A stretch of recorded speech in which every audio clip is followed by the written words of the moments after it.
So 567 is equal to 7x power 8.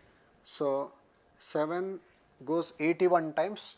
So you will get x power 8 equal to 81.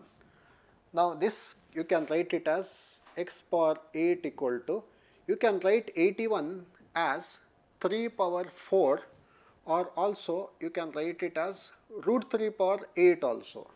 You can write it as root 3 power 8. So 3 power 4 is 81, root 3 power 8 is 81, double 81. So if you try to find out x from here, so since this is the, you have to take 1 by 8th root on both sides, and whenever we take a even root you will get plus or minus. So x is equal to plus or minus root 3 power 8 power, this 8 becomes 1 by 8 here, like this. So therefore 8 and 8 gets cancelled, so you will get x is equal to plus or minus root 3. Now they are asking us what is the sum of real values of x.